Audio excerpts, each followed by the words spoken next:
back across the Styx. Boatmen be damned. Yep, just reminding me of my absurd number of resurrection events that we've gotten in this playthrough. Well, we've spent the gold, we've spent the heirlooms, it's time to go on a quest. And I do plan on using our newly resurrected Vestal, Damours. So, to do that, I need to have her relearn all of her skills. And to do that, we're going to need some gold. So whatever else we do, our next mission is going to involve an antiquarian. So how many of those do we... So we have 2 antiquarians, both of whom are mid-level. And, yeah, we're not taking on a boss this episode. I want to wait until Damours finishes recovering before then. So, Seguier should not be in the front. Either of the 2 back positions works for her, though. And she's mid-range, so she's going on a medium difficulty mission. So who else can we bring with them? Let's see. This is an opportunity for Duquesne to get some experience. That just leaves the front runners to be decided. Let's see. Who would I like to level up, and who's strong, and who would I like to level up? I'd like to level up Bretuli. Yeah, in position 2 works fine for him. Which means we just need a good front runner. Let's see. I don't believe we have any intermediate level men at arms. However, a leper makes for a pretty good tank, so... Okay, he's fascinated with corpses, but I think we can tolerate that. Vernier, I think is how you pronounce that. You're going to be our leper for this mission. Alright, unequip all trinkets. Sort by character class restriction. And... let's go with the Fortunate Armlet. And the Redemption Armlet. For you, let's see. Padlock of Transference increases his stun and blight chance. Protective Padlock increases his protection. We don't need 3 of them. I need to... I'm going to sell the redundant protective padlocks now. And Lock of Patience. I'm going to keep one of these, but I'm not keeping both of them. However, I'm going to go with Transference and Protective. Alright, for you... Carapace Idol, plus 25 protection. And Bag of Marbles. Yeah, let's just go with building the Antiquarian to just avoid dying. Alright, and Sacred Scroll. Reduces stun skill chance, but the Abomination has elevated stun skill chance. And Tome of Holy Healing. Alright, now let's check equipped camping skills. So you have Sanctuary, that's good. Alright.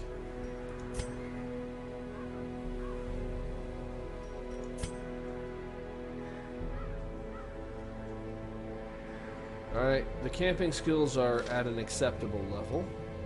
Now let's see what my mission options are. In the Cove, we can get an Unholy Slayer's Ring, as well as some gold and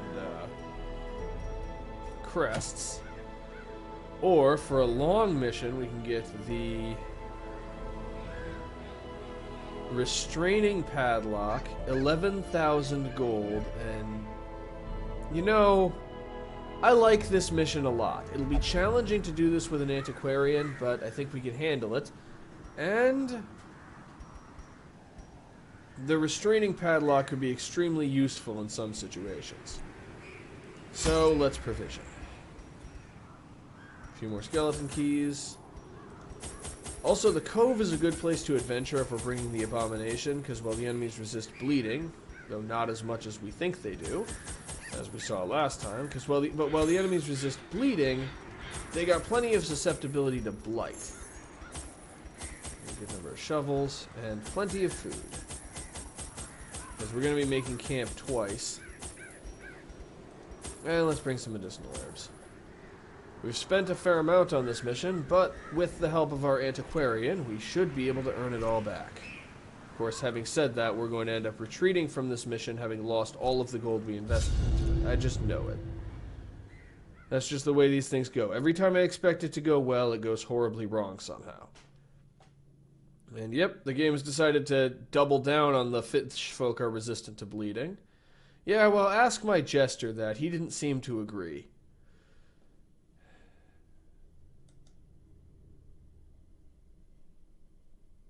I think my microphone might be picking up the sound of a train going by. Yes, I live next to train tracks. The smell of rotting fish is almost unbearable. This map, too, is looking rather unbearable. This is,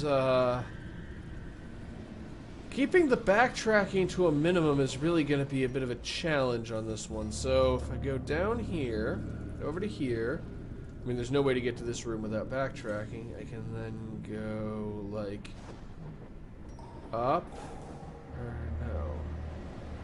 Let's see, so if I go, down here and then over to here, I could go over here, here, here, up, over, again, and then back, but I'd still have to go back, and then up, over, or I can go down here, over to here, up, over, down, over, go back to this room, and then... Yeah, okay, I think I've got my route figured out. Though it's kind of subject to scouting. Mind that such missteps are the exception, and not the rule. Come on, this is me we're talking about. Missteps are always the rule. Wealth beyond measure. Awarded to the brave and the foolhardy alike. And anyone who's been watching up to this point definitely knows which of those categories I fall into. Alright. And our first catch of the day. Alright. Let's see. You can reach the thrall with manacles. 120% base versus 70% resistance. Success! I fear no demon, for the greatest monster lies inside. That's both badass and depressing at the same time. And let's exploit the low blight resistance of Bulwark, so that Seguier can at least do something. Right. And you're not going to be able to reach the thrall. Ooh, but you can do that. However... Oh, that's bad. That's apocalyptically bad. Okay, I think if you're stunned, you can't guard things. Precision and power. Yep. Okay, we managed to take away the guarded status from the thrall, and since the thrall is stunned, it can't self-destruct that turn. But it very well could self-destruct before any of us gets to act. Nope. Okay, let's go with... Manacles is close, does more damage, but we need... Oh, and we stunned it again. Alright, stick with Festering Vapors on the Bulwark. Because blight damage is the only thing you can do to actually hurt it. And Hugh should still do enough damage to kill the Thrall. Confidence surges as the enemy crumbles. That just leaves the Oracle. Right. His stun resistance is only up to 95 even after being buffed, but honestly, the Oracle is more damaging, is more dangerous to us. The match is struck. A blazing star is born. Just keep up the poison. Just keep the poison going. Just, Seguier, just pretend you're a plague doctor. Right. I'm fairly confident I can one-shot this thing with Chop. So... Oh, but I can't hit the Bulwark with Beast's Bile. So... Well, the Bulwark still has an action this round. Let's see if I can stun it. 120% versus 95. Yep! We just brought all the stuns for this fight. And Chop. And there we go.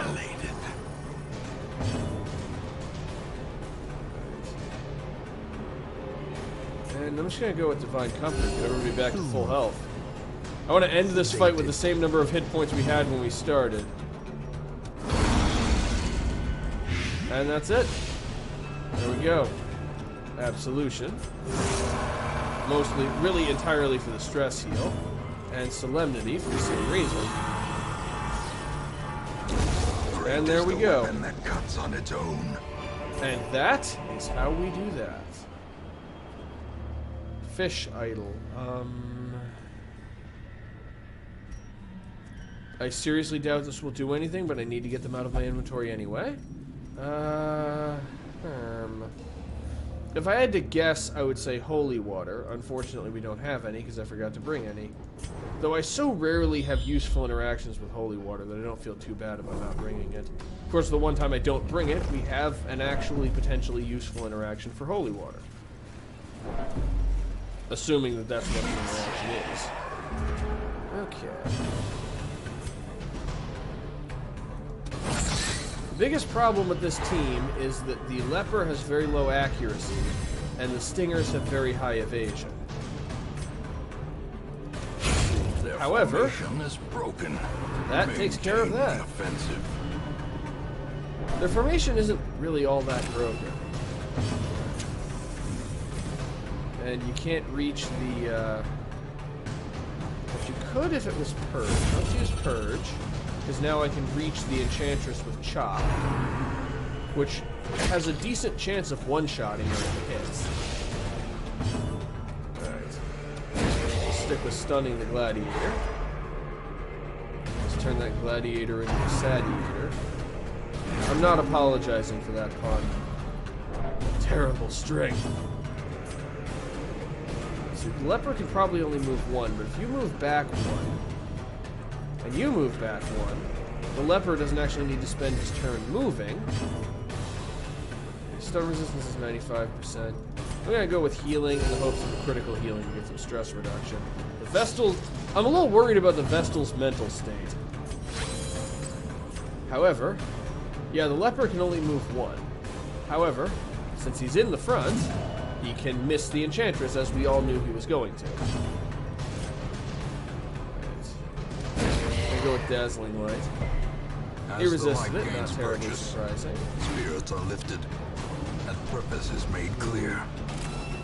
Yeah, we're gonna need to make camp relatively soon just to reduce the Vestal's stress level. And also, I effectively can't transform without a serious risk of causing the Vestal to become afflicted. Well, I was hoping for critical healing, but really relying on healing criticals to get stress heal is not good. Destroyed. I mean, the fights have actually been going extremely well, but the fights have been going extremely well, but the Vestal is stressed out anyway. And there we go. Continue the onslaught. Destroy them all. Let's drop the Jade for the minor antique. That's what we're holding on to. Yeah, Nervous Stab always does more damage than I think it's going to.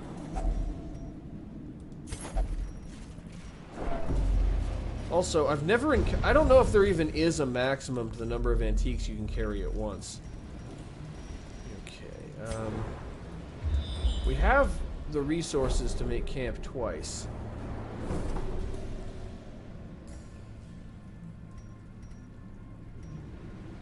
However, we have a number of empty rooms that we can inspect before our next mandatory fight, so we may not need to.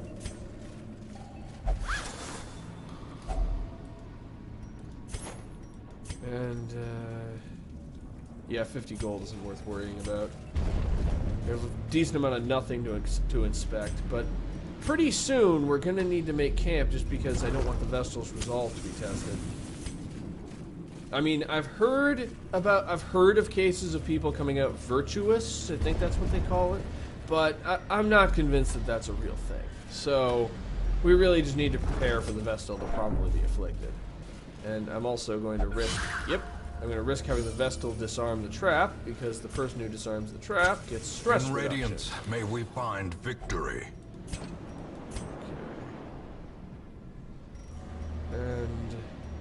And not worrying about that. Right. I think the Vestal can I think the Vestal's heart can take one more fight. So let's go for this battle. And the sack's contents are mine, and it's another 50 gold we can't use. That's the other advantage to lighting up some of the firewood is... okay, this could be a problem. This could definitely be a problem. The advantage to making camp is getting rid of one of the firewoods so that we can have more inventory space. Aw, you're resistant blight. You're not supposed to resist blight. You're supposed to just become poison.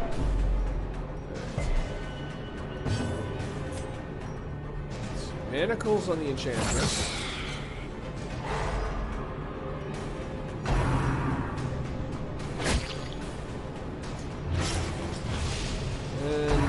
And the leper's bleeding. Wait, who am I kidding? The leper is always bleeding. It's just kind of what they do. Dazzling light on the wide mouth. Remove it from the fight for a round.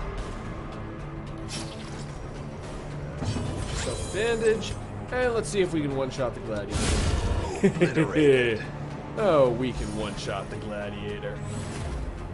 That leaves only the oracle actually getting to do something next round. And I can hit it with a file.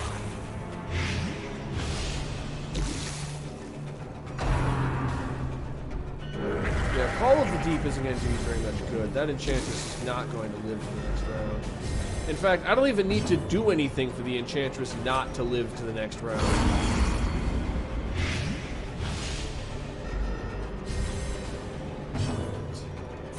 Let's see, he is blighted for 7 and has 9. And he still has 9. Chop should end the wide mouth. And it does. So, okay, he does get his one last action. And it's stress wave. At least he's not targeting the Vestal with it. Slowly, gently. This is how a life is taken. And that's that.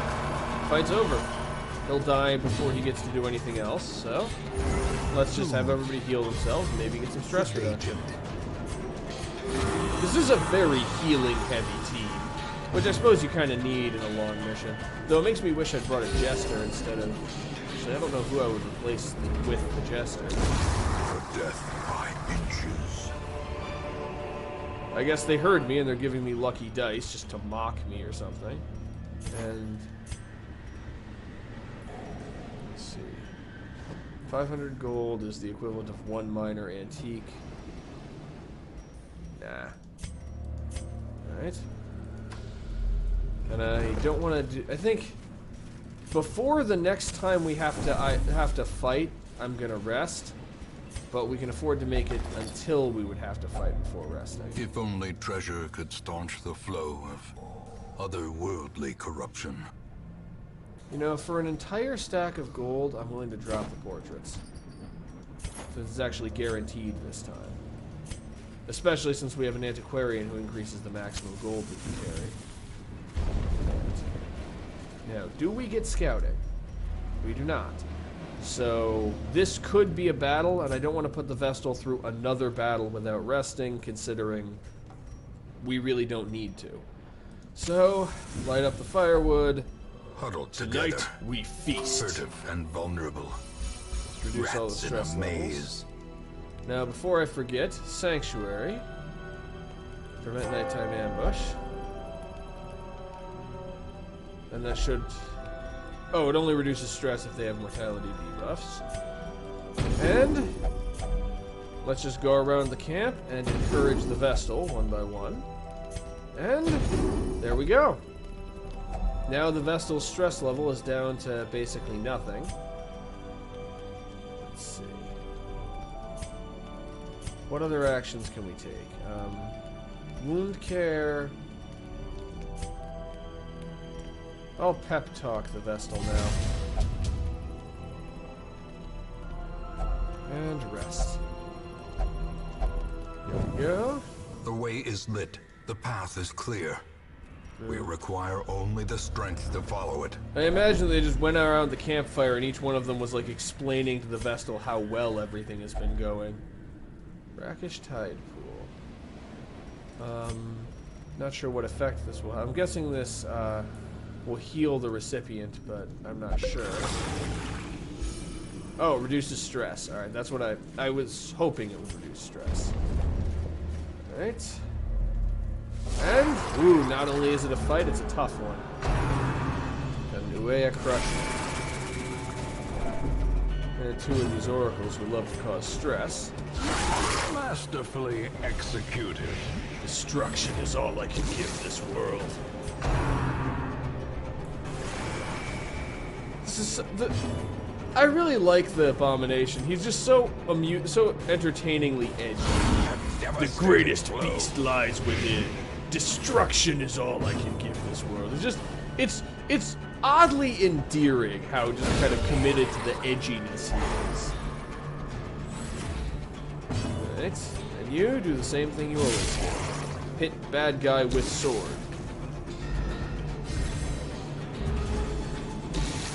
Okay. And the oracles get their chance to do things. And they're really committed to trying to stress out Duquesne. They really they want her to be afflicted by the end of this. The ground quakes. Seguier, just concentrate on exquisite. Dazzling light. Let's see, he's blighted. He has 6 hit points, he's blighted for 4, so Judgment could guarantee that he dies before his next action. Alright. Except I could have used Beast's Bile to do the same thing. I am smart! A faint hope blossoms. Crusher's blighted for 14, so if you can manage to do 20, it's done. 12 is less than 20, but it's still pretty good. And it missed on its last action anyway, so all that's left is the Oracle. And you can't reach it with any of your attacks. And I believe even transformed, you still can't reach it with any of your attacks, so let's just use Absolution. Called the Deep isn't going to do any good. If you used Sea Breeze, that would have actually been helpful to your teammate. Instead, you used Call of the Deep. Nice job. Oh. That's not going to kill it, but it'll at least bring it closer. And let's just use Purge. It also threw the Oracle severely out of position. The greater the glory. And he doesn't even get to go first, which means he doesn't get to use Stress Wave. Because I get to do this instead. The slow death. Unforeseen. Unforgiving. And heirloom chest. That doesn't contain heirlooms. You know, the jade is likely to add up to less gold than just a stack of gold, so let's just stick with the gold. Alright, and keep going this way. I am happy that we managed to keep the backtracking to a relative minimum. There's been some, but it's not been as bad as I was worried it would be. Sparkling eyes of youth, twisted and made merciless. Stun resistance, only 70%. So we can stun him, at least the first time. Light resistance is actually very low, so let's just go with Frustrated Vapors. Alright. No point using Dazzling Light because he's already stunned, so let's just go with Judgment. A momentary abatement. We just want to inflict as much damage on him as we can before he gets to use Collect Call. Getting some Blight on him so he continues to take damage over time is even better. 120%, 130% base. Is it worth it? Is it worth it? I have nothing to lose. I'm talking about doing like 5 fewer damage if it fails to stun.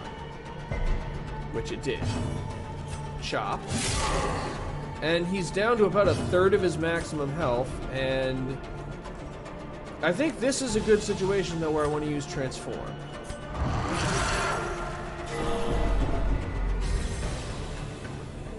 Now, I can use Rake.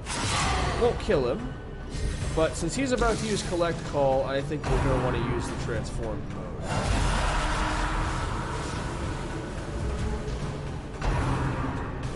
Head Rush. All of their abilities are head puns. Okay. None of your abilities can hit the Collector himself, so you stick with Rake and miss. However, the antiquarian can comfortably hit the collector even though he's all the way in the back. He's blighted for 9, he has 10. And I guess they managed to cover their eyes in time. So judgment. Well, we're done. That's it. The next time the collector gets a turn, he dies. So we just have to endure whatever they're going to do to us for the rest of this round. Go with Solemnity.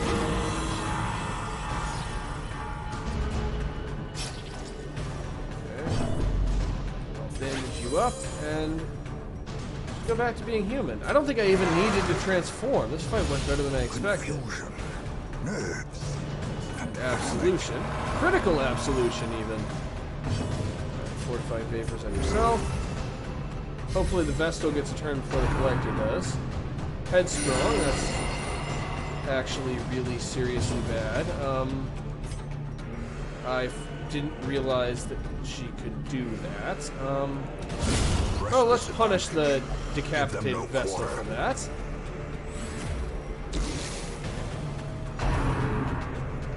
And he immediately uses Collect Call. Okay, this has gone off the rails a little bit. And I can't transform again because I already transformed back. Impressive. Alright, that's at least progress. And the other bounty hunter uses Headhunt. Oh, this should end it. There we go. Okay. Often blind to its own peril. That was closer than I really should have allowed it to get. Only one trapezohedron. Success so clearly in view. Or is it merely a trick of the light? Gonna light a torch and then drop the other remaining torch because we have a Vestal with light creating abilities. I also forgot to... He's only bleeding for a total of 4. He can wait. Alright. Room battle with treasure. And also one of these. Pretty soon we are going to need to rest, but it will be the last time we can. Another misfortune. So I need to be at least a little sparing with our camping supplies. Ah, bandits. This is a nice change of pace. Beast's Bile. Well struck. Festering Vapors. He's blighted for 4. Now he's blighted for 7 and he has 15 hit points. So one more Beast Bile and that's the end of him. Everybody's pretty damaged. Let's heal everyone.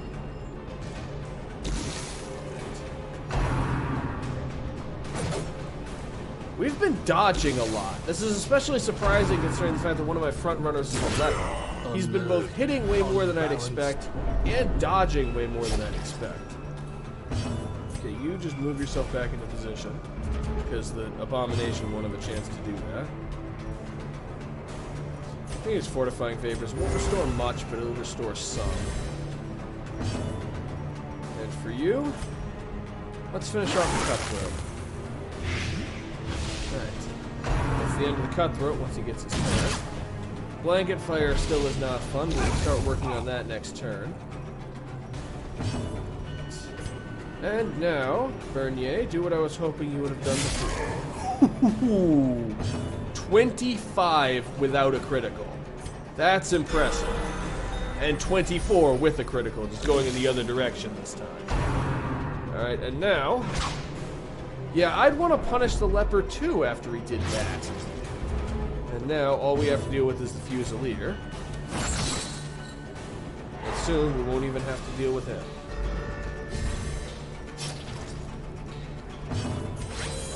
Bandage yourself, and... just hit him with... Oh, you can't reach him. In that case, just go with Serenity.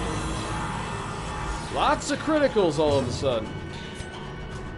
Right. That won't kill him this turn, but it will kill him next turn. And...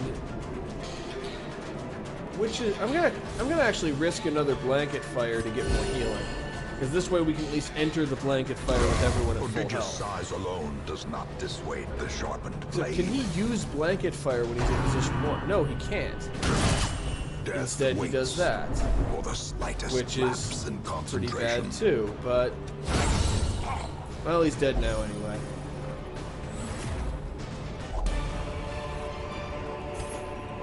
Remind yourself that overconfidence is a slow and insidious killer. It hurts to leave behind this many crests, but this mission is primarily about gold, and we're pretty close to not needing heirlooms anyway. Unlocked strongbox, doesn't appear to have a curio interaction. Hacks laden with loot are often low on supplies. Let's go inspect a little bit more nothing. Curious is the trap maker's art, his efficacy unwitnessed by his own eyes. And more crests we're not taking with us. I go on a mission primarily looking for gold, and I just get all of the crests. Well, if I was looking for crests, I wouldn't have brought an antiquarian. And yeah, we're gonna need to investigate this room. Pack contains loot. A handsome reward for a task well performed. And may as well just feed the leper right now so he doesn't get hungry and start trying to munch on the corpses again. Actually, I don't think that was this leper. Right. And just quick poke our heads in, investigate the nothing, notice the dead whale, jot it down on the map, and then head back the other way. I think after this room battle... Actually, no. When we get back to this room, I think is when I'm going to make camp. We're pretty close to the end of this mission. And when we're at the end of the mission, we can... Hunger. They're pretty close to the end of the mission, and I want to clear up some inventory space. I gotta admit, Seguier has been a lot more helpful than I was expecting her to be. I was kind of expecting her to just be a dead slot, but she's actually been doing some pretty good damage. And also, yes, I did just light a torch immediately before making camp. That's the level of competence I'm operating at. It's a goal without hope. Feast. Sanctuary. Sanctuary! And now everybody encourage the leper.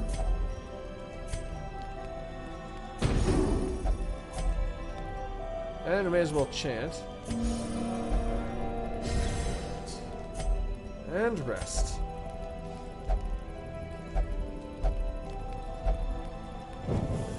The and we are a little low on the promise of supplies. safety.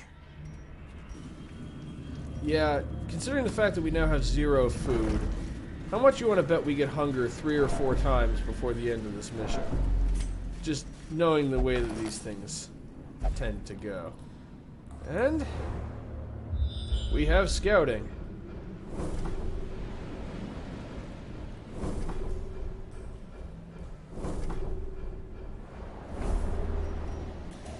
Okay, I think I know the route I'm going to take for the rest of this. It's a little bit of an odd one. And it's time for some violence and fish. That's really what this is. It's a mixture of violence and fish. You're blighted. Let's just manacle the enchantress to lock her out of the fight if we can. And dazzling light on the bulwark to see if we can lock him out of the fight too, because I don't want to deal with barnacle barrier right now. And can you one-shot the gladiator? Yes, you can.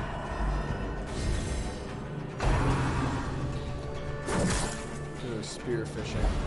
And it worked, too.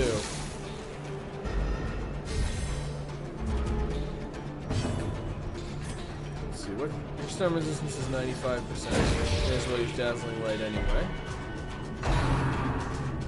And she retaliates a stressful incantation. I'm trying to stun her, she's trying to stun me. Ooh. Ooh, yeah, the Vestal's in a bit of trouble. Chop on the bulwark. Festering vapors. Let's hit the enchantress with them this time. Don't worry, there is method to my madness. Manacles. It didn't work, but, well, she's stunned, so I just need to hit her one more time and she dies. unfortunately, now we do have to deal with barnacle barrier. Just go with Beast of Bile. That's the end of the Enchantress. And there's not even much point in getting rid of the corpses because we already can't target the wide mouth. So we just move back. Stick with Chop.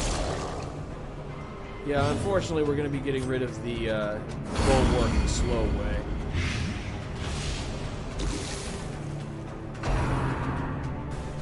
And our first taste of the Octocestus.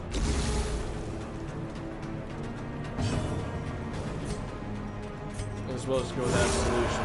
There is a plan. It isn't a very good plan because it's one of my plans, but there is a plan.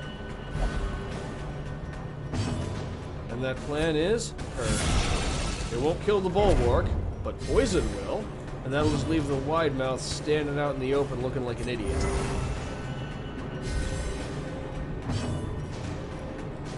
Just move back one. And now the wide mouth is all nice and exposed. Exposed to a killing blow. Alright.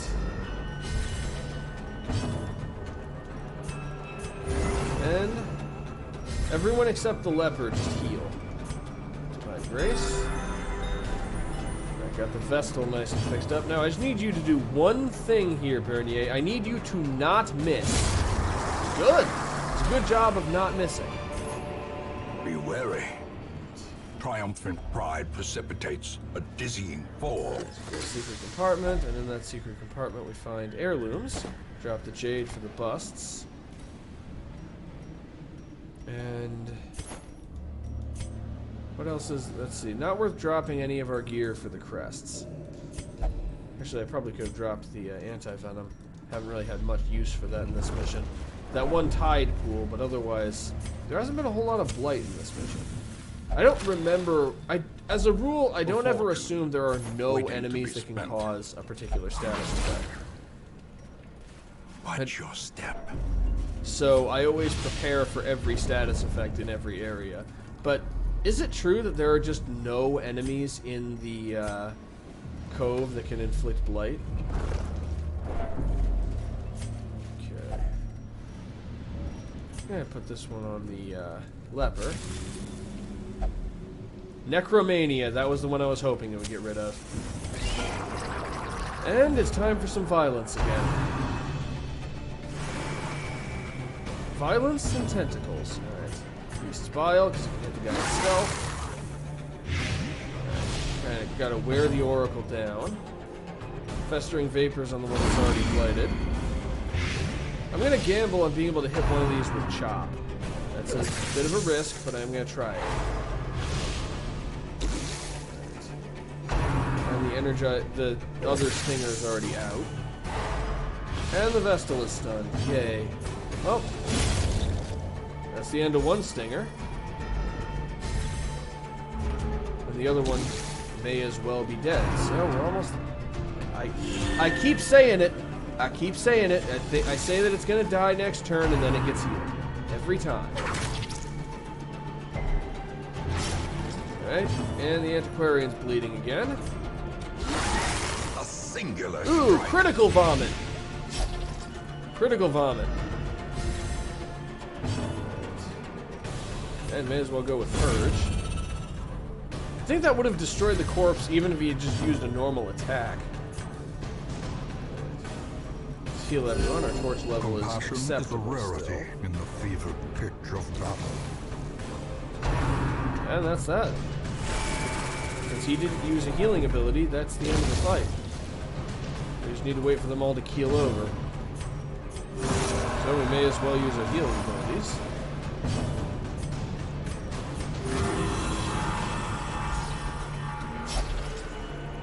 That's actually the fun thing about using damage over time abilities, is that you can create a situation where you have a round where you can just freely heal your teammates. However, I'm still using Dazzling Light because I want to boost your torch level. A trifling victory, but a victory nonetheless. I'm holding on to the gold this time because I have an increased stack potential for gold. Alright. Okay, the Madman is actually the one I most want to get rid of. So, manacles. He's at least stunned. Festering vapors.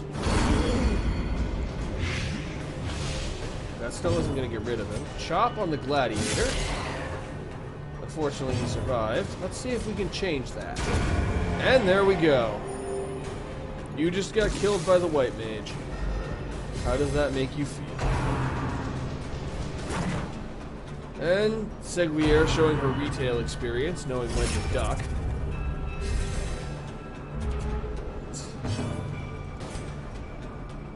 Continue with the festering vapors and the bulwark. The main problem with the wide mouth is that he can use spear fishing. If we could just force him out of position, that would stop him from doing that. Right. Speak of the devil. And duck again. Alright. Beast Spile. Yeah, I'm gonna use Beast Spile because I can hit the I can hit this guy. Judgment doesn't increase the torch level. If I can successfully dazzle him, I can force him out of guarding. But I can't. So Purge. I expect that to throw him out of position that far. And he's clearly mad about it because he decided to break out his Octocestus.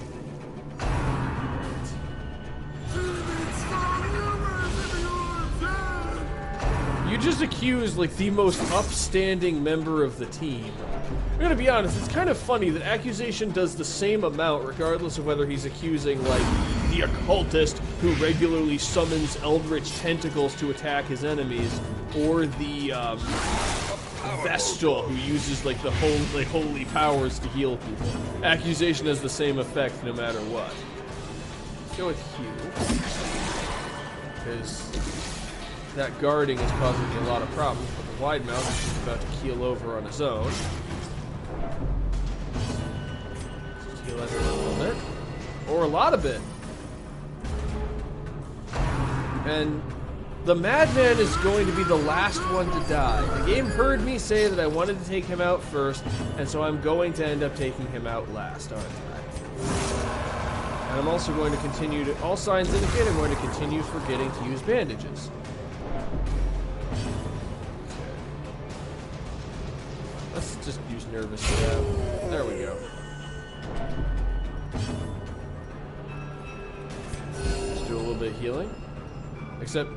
only one person was damaged, so I really could have just used the other one. I am a professional. These nightmarish creatures can be felled. They can be beaten. Right. And the giant oyster, we just use the giant shovel. So I think it's a normal-sized shovel. Alright. And this one has a room battle with no other loot. This one has nothing, so let's actually go this way.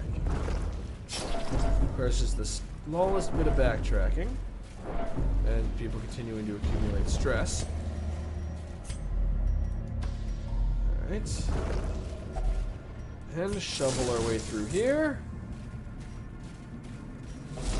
And I think this is the game punishing me for attempting to take the easier route.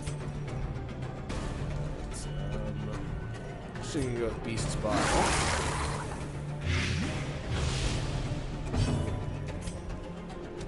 Vapors on the Crusher. We want to do as much damage to the Crusher as we can, as fast as we can. Of course, the wide mouth can cause problems, but I can take it out with Beast Bile relatively quickly. The Crusher is going to be tough to get rid of no matter what. And it can do that.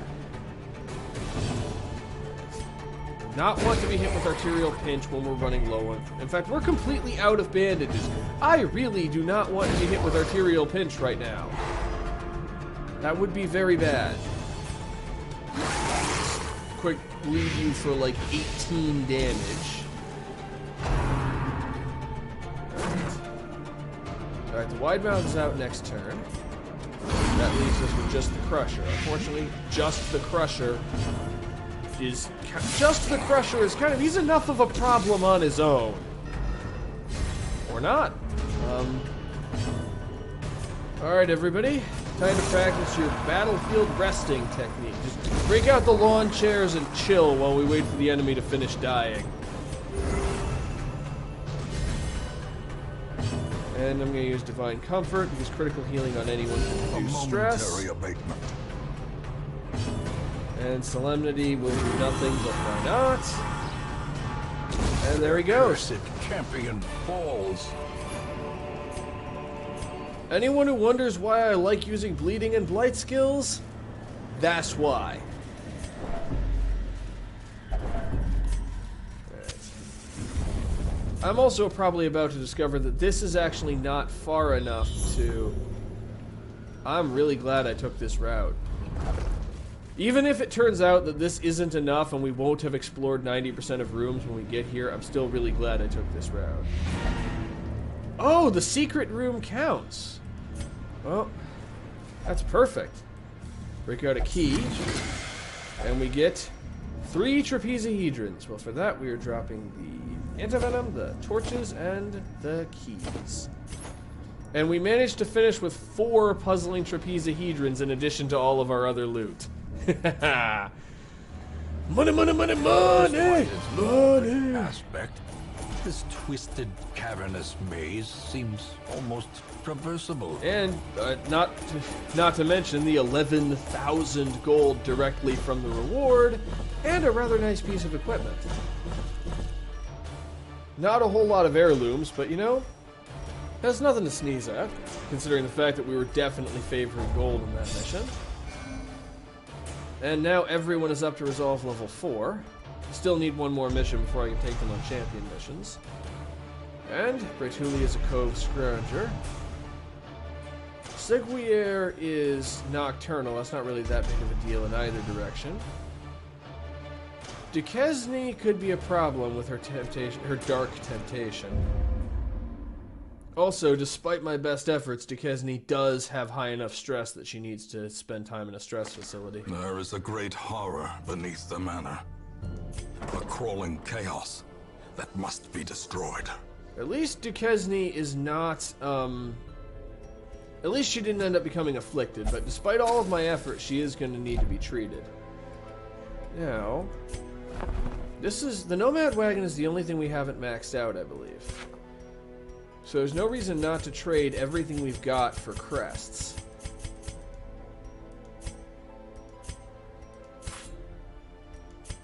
Because I'm fairly certain the Nomad Wagon is the only thing we haven't maxed out, and it only needs crests. 42 for increased wagon size. And that, we are 6 crests away from the last upgrade, I believe. I'll be getting that soon. After that, I think heirlooms just don't do anything anymore. So, Duquesne is being treated for stress. We have a cool 49,000 gold. And I'm gonna quick do the honors. Where is Damours? Just gonna quick max out all of Damours' skills. And if her armor and weapon aren't maxed out, they're about to be. Nope, I already did those. Alright.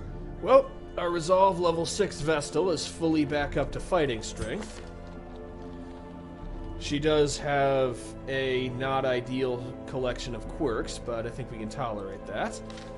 So, I'm going to quick get us a fresh recording file, and once I've done that, I think we're taking on a boss.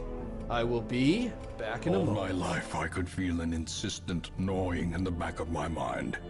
It was a yearning, a thirst for discovery that could be neither numbed nor sated. Alright, I am back, and let's spend a little bit of this extra gold. Let's see, obsessed with sainthood. Let's get rid of that one.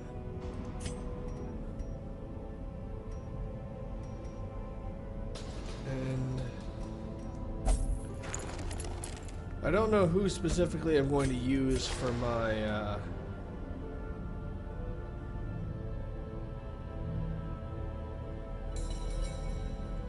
I don't know who specifically I'm going to use for the boss run, so I'm not going to spend time dealing with anyone who is I'm not going to spend time dealing with anyone who is resolve level 6 yet, but a few of the lower level people could probably benefit from some treatment.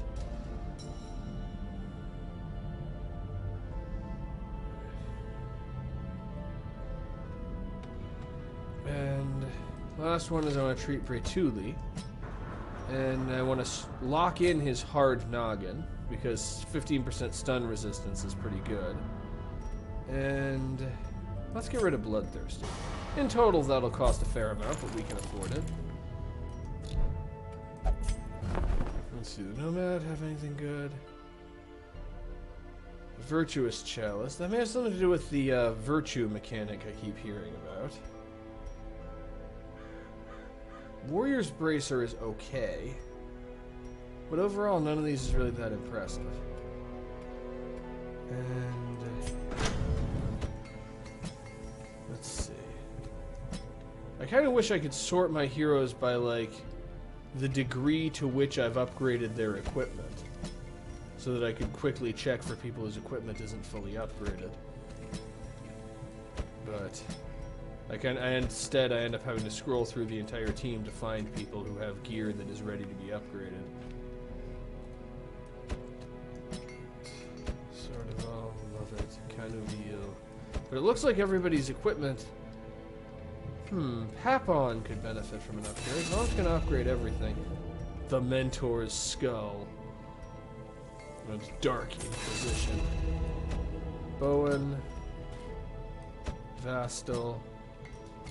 And now let's look at skills. More blankets! No, fewer blankets! And let's see.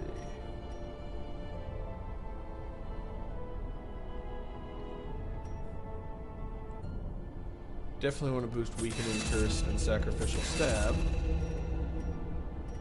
And Demon's Pull will increase the... leveling it up increases the pull probability. Not sure about Vulnerability Hex. Let's see about Love It. Let me see. There's an upgrade Grape Shot Blast and Tracking Shot. And for Bowen, not much reason to upgrade anything. Vestal, the same. How about Sword of All? I don't think I've checked him yet. Command is the only thing I haven't maxed out that I'm likely to use. And I may end up needing Vayne, in which case I would upgrade, I'm actually not sure. Mark for Death, the reduced protection is pretty good. And then Koliar and Bertrand. I'd say Koliar is good. How's Bertrand? Bertrand is also good. Alright.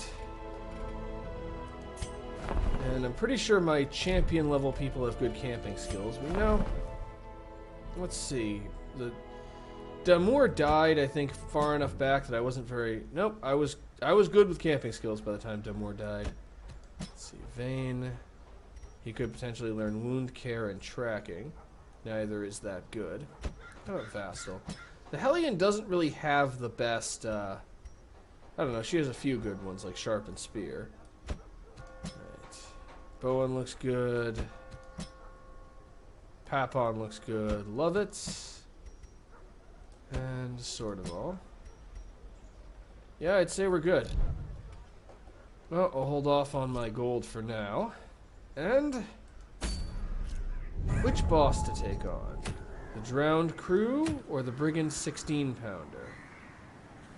Let's see, I can get the Fuseman's Matchstick, which is great for ranged combat. Or the Crew's Bell, which is... Actually, I should probably look at the temporary ones. The Candle of Life for an Antiquarian is pretty good. 50% extra healing, and also increases her max HP. The Guardian's Shield is not very good. It's okay. It basically is all about using defenders. So if he has to be in position 4, but he has extra protection all the time, receives extra healing, and has extra dodge. And so the idea is in position 4, he can't inflict damage at all. He can't even use retribution to get riposte attacks. But he can use Defender all the time. And he has skills that boost that. He has skills to buff his allies, I mean. But I really don't have a man-at-arms that's suitable for that, so I want the Candle of Life. And that means we're taking on the crew. So I definitely want the Vestal that we invested in. Right. So the thing about the crew is they have the ability to inflict a lot of different kinds of damage over time, and they also have the ability to lock one hero out of the fight. So who would be good for that? Let's see. This means that I don't want a team composition that's too reliant on any one hero. I want a group of people who operate pretty well independently of one another, because they're likely to be forced to operate independently of one another. So let's say a leper. A Jester could be useful from a support perspective. He's not going to be able to get much bleeding, but Battle Ballad allows the damage to add up really quickly. Because it increases speed, accuracy, and critical hit chance. So Battle Ballad could be useful.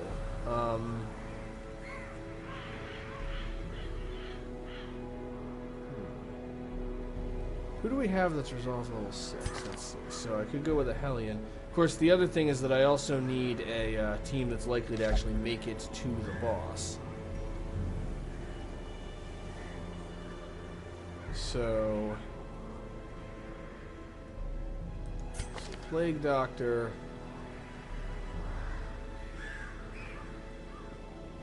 Let's see, Noxious Blast. Lose. You know, I think I know what I'm gonna do. Put Bowen in position 2, Bertrand in position 3, and Vestal in position 1. Each of them has the ability to hit, in their own way, with the exception of the Vestal, has the ability to hit the crew for acceptable damage by themselves. But they also have the ability to work together at least somewhat. Alright, hit the Bleeding Pendant for the Hellion, and then let's see.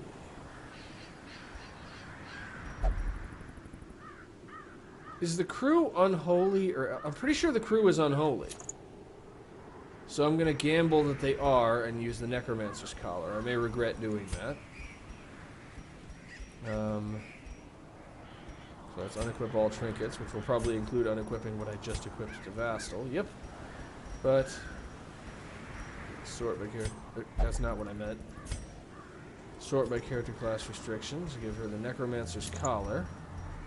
And actually, bleeding isn't very good in the Cove, so let's see.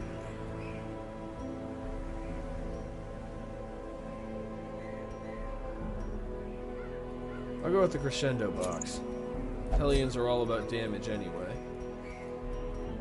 For the Leper, Fortunate Armlet, absolutely. And I can give him extra healing received, but I can also give him the Ethereal Crucifix. The minus 20% max HP isn't as much of an issue for him because of how tanky he is. Do we still have any? Do we have no? We have no Plague Doctor specific abilities. However, the Hag's Ladle could be good. Increased Blight skill chance. And let's see. He's all about inflicting blight. So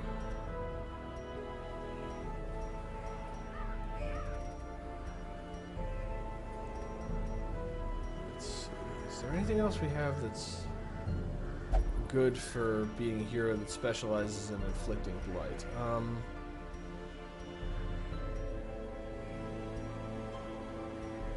Let's see. I could give him Junia's head, which would increase his healing skill.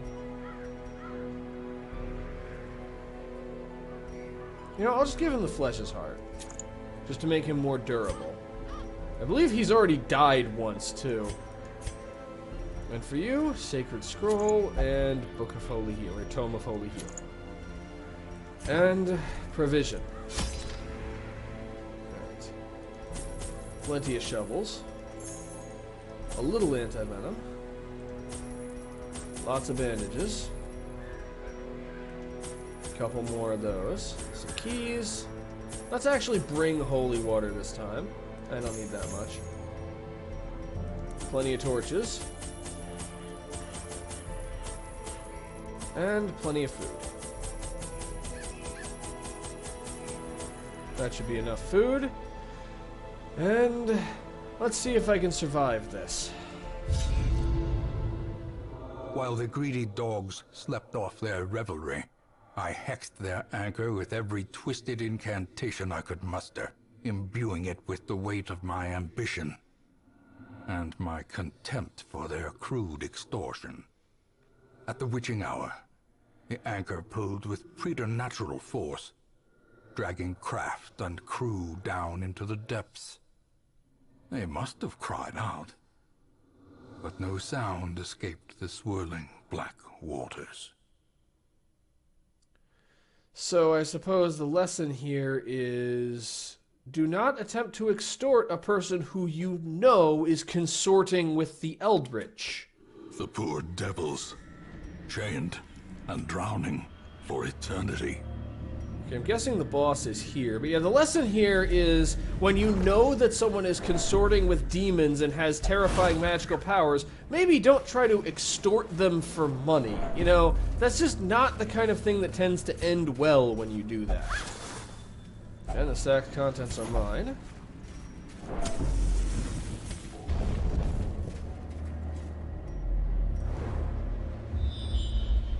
And so apparently that anchor is every kind of cursed. No, seriously, if you listen to the narration, it is every kind of cursed. Also, of course, there's a secret door down here. Well, immediate backtracking. At least we didn't miss out on it completely. But I'm definitely getting those trapezohedrons. We're going to need the gold in the long run. The way is lit. The path is clear. That we require only the strength to follow it. Oh, and of course we have to fight a squiffy gas to get to it. And its bleed resistance is 140%, so... Let's see, this thing's bleed resistance is only 60, so I can probably one-shot it depending on how much damage. Nope, well it'll get another turn. Okay, so the squiffy gas at least is unholy. But I don't want the stress damage that thing can cause, so I'm going to go with stunning it. The light, and fail. The promise of safety. Alright. Plague grenade.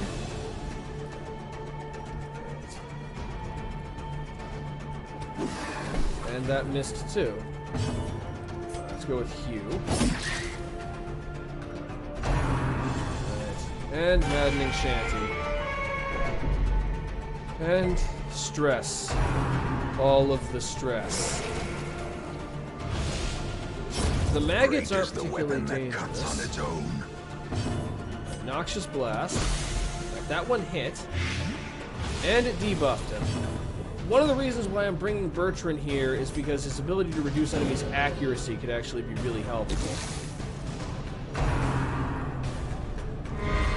And the ghast knows it and is trying to stress Bertrand out to prevent it from doing it. The ground quakes.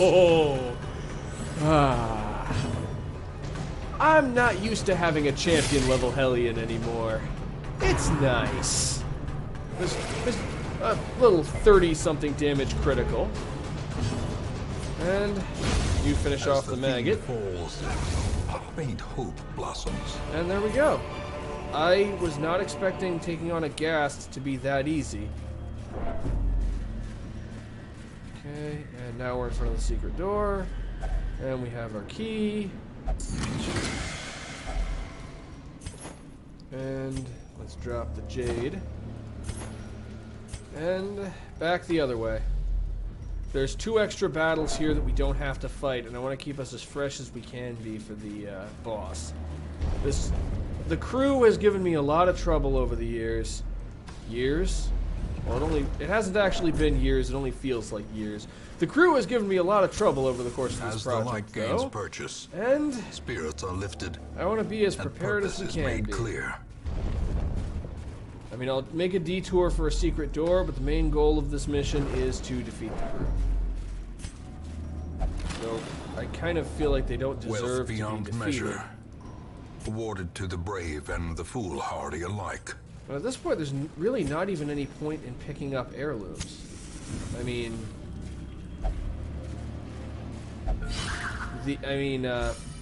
the just generic quest rewards will be enough to upgrade the Nomad Wagon, and that's the only thing that isn't maxed out. That's gonna be hard to get used to, not really caring about heirlooms anymore. As I've been like conditioned to grab them every time I can, and so it's gonna be weird now that I don't need them anymore. I came from nothing, will not end with nothing. Again, not worth dropping any of our supplies for the crests. I mean, I've practically reached the point where heirlooms as loot are actually worth nothing. And that's just weird. That just feels weird. Alright, let's go with Iron Swan. I mean, it's not 30 damage, but 17 is nice. Okay, this you would survive this time. I can hit both of them with Plague Grenade, though. And, well, Dazzling Light would be nice on the Ghast. I can do that next turn, because he's going to live for a couple of turns yet. So let's just get rid of the Continue the onslaught. Destroy them all. Barnacle Barrier, that's arguably more good for me than bad. Call of the Deep might be a problem. What exactly does it do? Extra damage, accuracy, and critical rate. That's actually not that significant on the Ghast. Because the thing about the Ghast is it's mostly about inflicting stress. Quick attack. Okay. I'm not used to the Ghast going down that easy.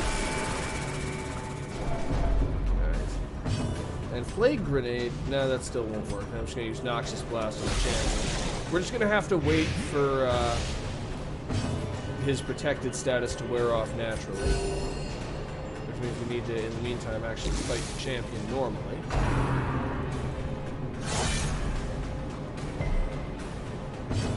Chop.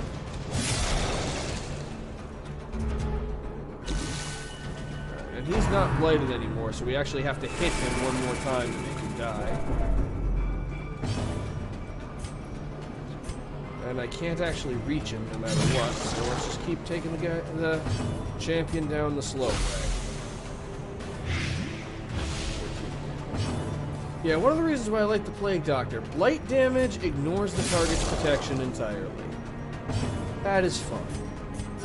The wounds of war can be healed, but never hidden. And, okay, that's the end of the champion now. And it's also the end of the Tide Master being protected. Well, Vestal, would you like to do the honors? Press this advantage. Give them no quarter. I healed the wrong person.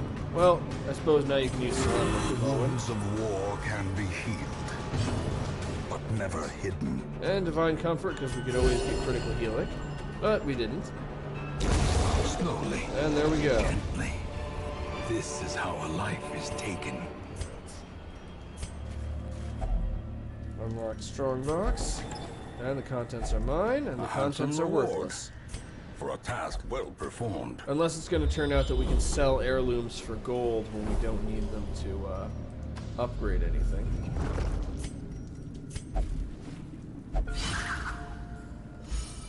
Alright. Fortunately, this is a relatively small map, which means we can have relatively few fights before... Okay, piranhas. There's going to be some spearfishing going on, apparently. Quick attack. And I'm going to err on the side of caution and hit the same one with the chop. Well, hit is apparently kind of relative here. Alright, and we've managed to eliminate none of them, so this is going to be a long round of combat, isn't it? I mean, I suppose one of them is stunned at least. But yeah, we just get to watch our team get hacked to death for a little while. I love it when they do that. They use spear fishing to knock us out of position, and then use spear fishing to knock us back into position. The AI is really not programmed to take any significant advantage of their movement abilities. Like, they're just programmed to target enemies in certain positions with moving abilities when they have the ability to use movement. Confidence surges as the enemy crumbles. That just leaves... Maybe I should have gone for the piranha. Actually, it would have made no difference to go for the piranha. Do some healing. The blood pumps. The limbs obey. And we're back into formation. The slow death. Unforeseen. Unforgiving. Bleed resistance is... Oh, bleed resistance is 90%. Well, I have 140 base. And it didn't work. Alright, everybody's fully healed. Now if we just kill the piranha before it gets a turn, or cause it to miss its next attack. Their formation is broken. If this misses, we finish the fight with full health. It does, and we do. I'm actually just going to use Solemnity. That stress heal is pretty useful. Everyone is in fact at full health. Well, critical healing could always reduce stress. And there we go. Be wary. Triumphant pride precipitates a dizzying fall. And the ship's figurehead. You know what? Crazy idea, but may as well try a few things. I have no reason to think any of these will have an effect, but... Oh, and... Alright, looks like I'm not going to figure that one out today. Let's focus on getting to where the boss probably is.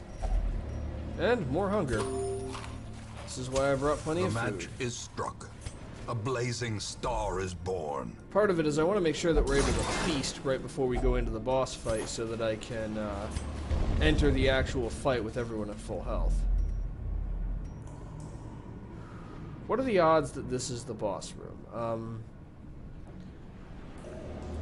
Slim. I'm going to gamble that this is not the boss room and that this is, even though we don't have Scouty to confirm that.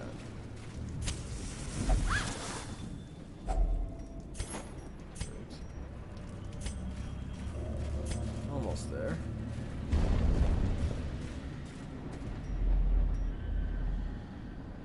Okay, the chance of this not being the boss room is basically nil. So, light up the firewood, feast to get the stress levels as close to 0 as we can. A chance to steel oneself against the coming horrors. Sanctuary. And now let's focus on buffing. Reflection. Sharpened Spear. And...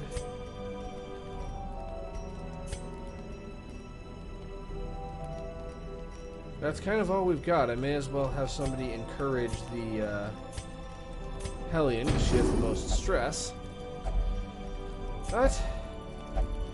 with no more midnight surprises. In Radiance, may we find victory. With no more midnight surprises. I mean, the only possibilities are the boss being either here or here. So, the boss room is usually the farthest room away from where we started.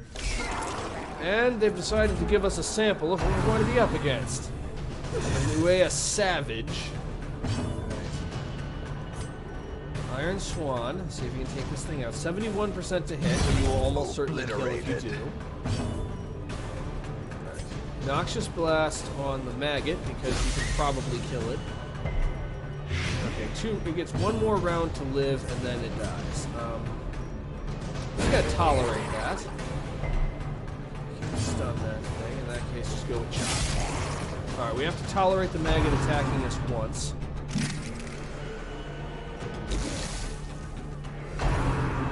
So, this is the one thing the Maggot... the one thing the Maggot gets to do, and it missed. Alright. Now let's see if we can accumulate some accuracy debuffs on this thing. Well, apparently not, because they keep missing. Alright. Its stun resistance is 90. Can we overcome that? No, we cannot. Bleed resistance of 100%. 40% chance to cause bleeding, but its protection is 50%.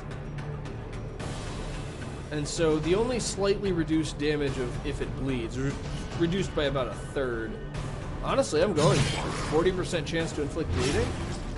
We really need... This is a fight that will be won by damage over time. Or lost by damage over time inflicted by the enemy. Though Bolin is working very hard to prove that we don't need damage over time to kill this thing.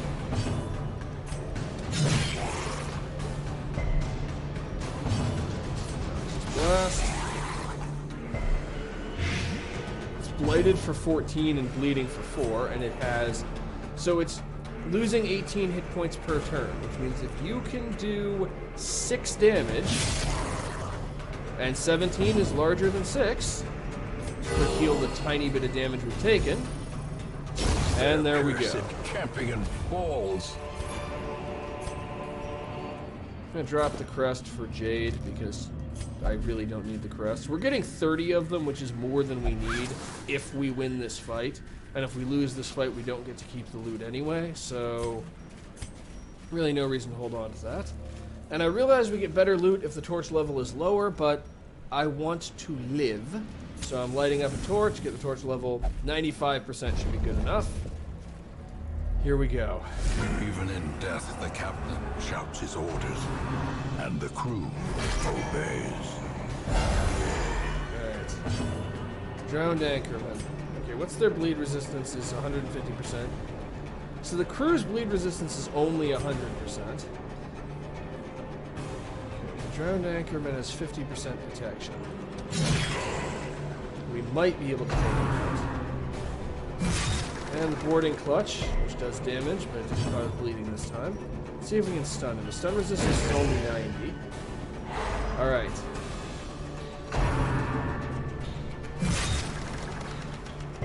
And Bertrand, I have a very specific job for you. Keep hitting them with Noxious Blast to accumulate both blight and accuracy debuffs. The accuracy debuffs will reduce their ability to cause harm to us. One more hit and the anchorman's down.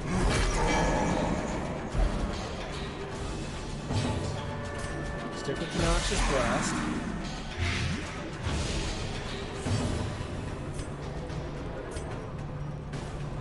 Yeah, I'm actually just going to have you use Adrenaline Rush to boost your damage for later.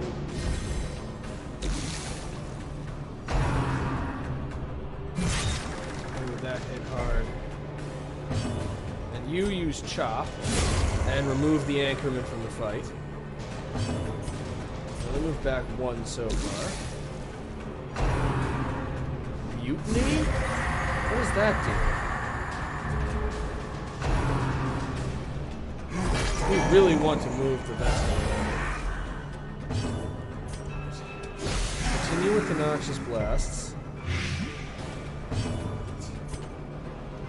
You can't do anything in that position, so you have to move 1. But the accuracy debuffs will gradually reduce the crew's ability to inflict damage. Well, they would if they were hitting, which they're not. So the anchorman, I believe, fully heals but loses some of his protection when he grabs somebody. And so we have the option of waiting until he grabs somebody and then attacking him, and in the meantime focusing our damage on the crew. However, the crew also regains health when the anchorman inflicts damage on whoever he's damaging. So I think I want to try to prevent him from doing that.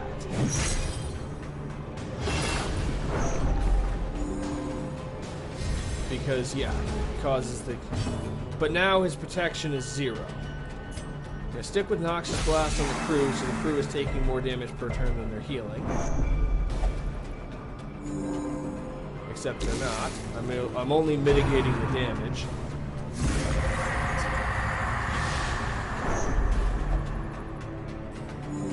Okay. Wicked hack. Ooh, 21.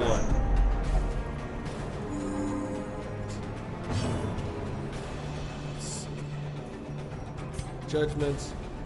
Okay, they are unholy. Judgment just barely didn't do enough damage. I reject your pack, and they've regained a lot of hit points from that.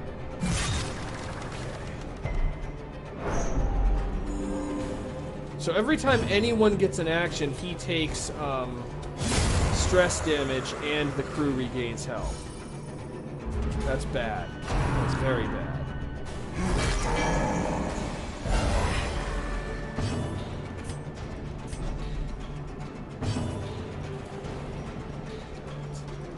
You just move forward one for now. Dazzling Light. What's its stun resistance? Only 90%.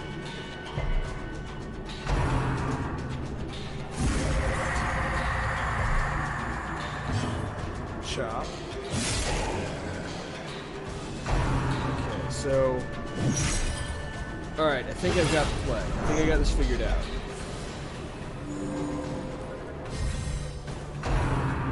So... If we can stun the Anchorman, we can kill him before he gets a chance to grab anybody. If we can't stun him, we can't kill him until after he manages to grab someone. So... I need, as soon as he gets summoned in, I need to try to stun him, and if he stuns him, I concentrate on killing him. If I can't stun him, then I need to wait until he grabs someone and then attack him with protection as well.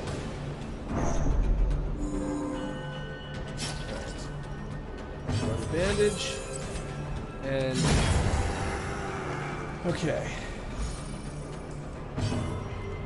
Divine Grace, get the Hellion back up to full-ish health. Now he's Boarding Clutch. Alright. Boarding Clutch doesn't do much damage, but it does a lot of bleeding damage. Alright. Also, all hands on deck causes a lot of problems. Drink. Alright. So chop on the crew itself, because they have 0 protection. Resisted Dazzling Light. Honestly, I think trying to kill the... Having considered it a bit further, trying to kill the Anchorman at all when he's... before he grabs anyone seems like it's not the right move.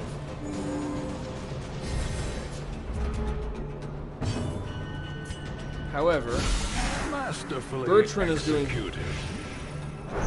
doing so little damage that it isn't really wise to... It isn't really wise to have him target the Anchorman. Alright, we need one more hit, and the Anchorman cannot heal himself.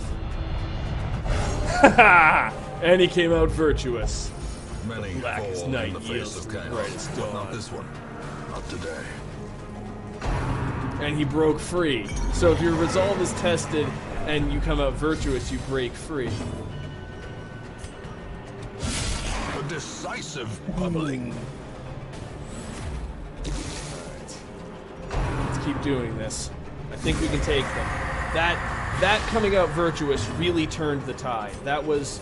I'm gonna be honest, if we win this, I might have to give credit more to luck than to anything I did.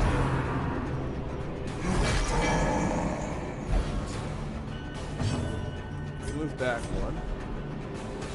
You use Adrenaline Rush, and you need a damage buff.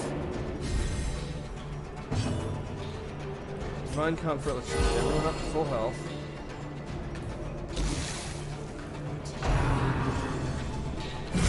Oh, that. I felt that one. A single strike. Sun is brightest after the darkest night.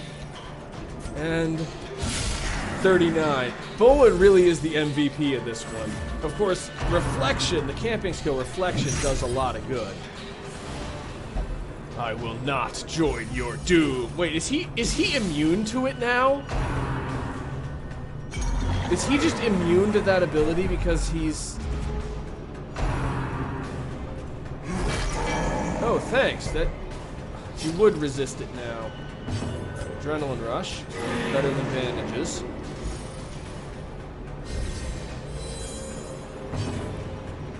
Bertrand can move back 1 to restore our formation. Divine Grace, because I really don't want the Hellion to die. It's nice to have a Resolve level 6 Vestal.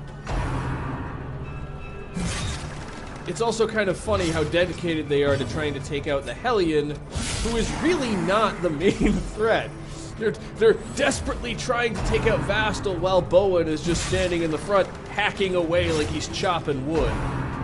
Except instead of wood, he's chopping undead pirates. I will not join you. Yeah, he's just immune to it. They can't grab him anymore. This is it. This is Bowen. Bowen has kind of done this by himself. This is it. This time I'm going to use Bandage, because with all the damage buffs, Wicked Hack is going to do a lot. And it's her first mission after returning from the dead. Let's let Damours finish this. They are cursed to float forever, deep in the swirling blackness. Be gone, Far beyond the light's reach. Now we get a poisoned herb and a warrior's cap. Well, we may as well drop it. You know what? Have a snack. You guys did good. And let's collect the warrior's cap. And let's return to the hamlet. Also, let's just take a moment to appreciate everyone's stress level is low enough that they could go on another mission. We just took on a boss. We just took on the champion level version of a boss, and everybody is fine and ready to go back for more. These guys are just walking in, it's like, yep, it's fine. It's fine, it's no big deal. We just killed some skeletal pirate guys. It was actually really cool. And we actually got 0 heirlooms, except for the 30 crests. And we have the crew's bell. This could actually be really useful on, like, a man-at-arms or a leper. Receive extra healing, and it's actually a Hellion might benefit from this, because a Hellion really needs to be in position 1, but they also tend to take a lot of damage. And nobody can level up, but... And after he's getting slapped around and pulled and pushed, Bertrand is now afraid of the unholy. And Damours is winded. That's not necessarily a bad thing.